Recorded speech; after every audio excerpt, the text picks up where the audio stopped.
Salut! Bine ați venit la Military Test. Astăzi vă prezint un cuțit tip stiletto.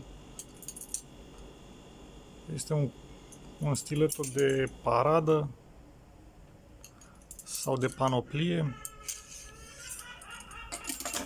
Nu este deloc ascuțit.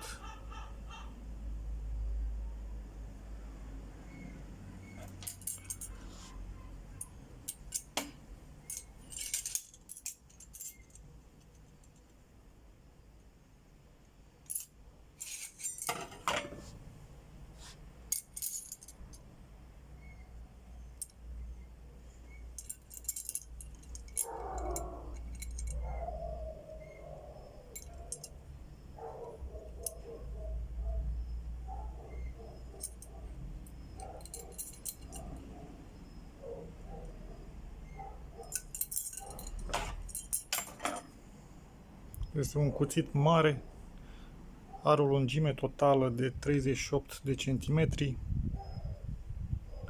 lungime lamă 25,5 cm. Chiar dacă lama este destul de groasă, are 4 mm, este elastică.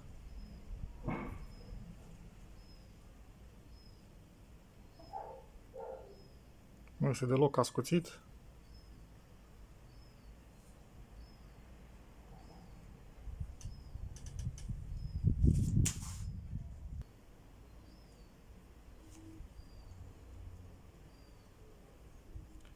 Mânerul este din bronz.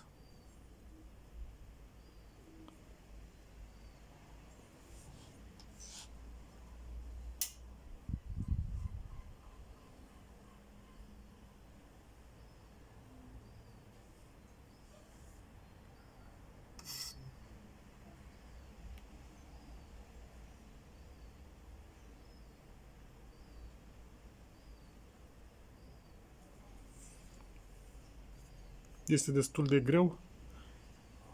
Cuțitul are 315 grame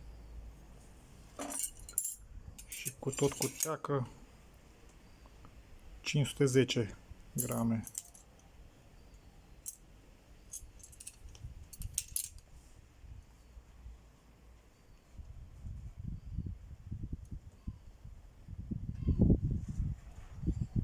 Nu uitați să vă abonați la canalul de YouTube, subscribe.